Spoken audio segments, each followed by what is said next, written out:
આજથી એક નવું વર્ષ શરૂ થઈ રહ્યું છે, પણ 2026 દરેક માટે એકસરખું નહીં હોય. કોઈ માટે આ વર્ષ આશીર્વાદ બનશે, તો કોઈ માટે એક મોટી શીખ. પ્રશ્ન માત્ર એક છે: 2026 કોના માટે સારું રહેશે? ચાલો સમજીએ.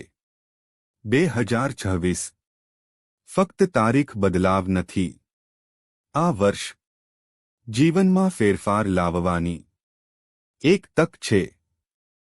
જે લોકો ગઈકાલે નિષ્ફળ રહ્યા, થાકી ગયા અથવા હાર માની લીધી, 2026 એમને ફરી ઊભા થવાની તક આપશે. સૌપ્રથમ વાત કરીએ એ લોકોની જેના માટે 2026 ખાસ બની શકે છે. જે બદલાવ સ્વીકારી શકે, જૂનું છોડવાની હિંમત રાખે અને નવું શીખવા તૈયાર હોય. 2026 એમના માટે સફળતાના દરવાજા ખોલશે. આ વર્ષ નસીબ પર નહીં, પરિશ્રમ પર ચાલશે. જે લોકો રોજ થોડું આગળ વધશે, કોન્સિસ્ટન્સી રાખશે, એ અંતે મોટી જીત જોશે. 2026 સ્વાસ્થ્ય અવગણનારને માફ નહીં કરે.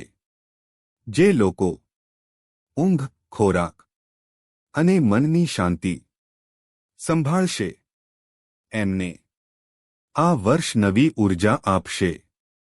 યાદ રાખજો, સ્વસ્થ શરીર વગર સફળતા અધૂરી છે. આ વર્ષ વધુ બોલનાર માટે નહીં, પરંતુ શાંતિથી કામ કરનાર માટે છે. જે લોકો ઓછું બોલશે પણ વધારે કરશે, રિઝલ્ટ પોતે બોલશે. હવે સાચી વાત પણ સાંભળીએ. જે લોકો હંમેશા બહાના આપશે, દોષ બીજાઓ પર નાખશે, 2026 એમને પાછળ જ રાખશે. અને જે લોકો ભૂતકાળમાં અટવાઈ જશે, એમને ભવિષ્ય દેખાશે નહીં. રાશિ મુજબ જો જોઈએ તો મેષ, સિંહ, ધનુ નવા શરૂઆત માટે તૈયાર.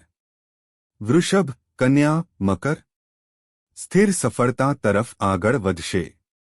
મિથુન, તુલા, કુંભ નવા મોકા મળશે. કર્ક, વૃશ્ચિક, મીન અંદરથી બદલાશે.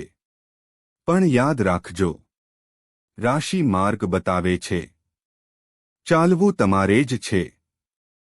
2026 ને તમારું વર્ષ બનાવવા માટે માત્ર 3 વાતો યાદ રાખજો. દરરોજ પોતાને થોડું સુધારો. ખોટા લોકો અને ખોટી આદતો છોડો. અને ડર હોવા છતાં એક્શન લો. 2026 તમારા માટે શું લાવશે, એ ભાગ્ય નક્કી નહીં કરે, તમારો નિર્ણય કરશે. જો આજે નહીં, તો ક્યારેય નહીં. સ્વાગત છે તમારા નવા વર્ષની. જો તમને આ વિડિયો પ્રેરણાદાયક લાગ્યો હોય તો ચેનલને સબસ્ક્રાઇબ કરો, વિડિયો લાઇક કરો અને તમારા મિત્રોને શેર કરો. આવી જ પ્રેરણાદાયક અને ઉપયોગી વિડિયોઝ માટે અમારા સાથે જોડાયેલા રહો.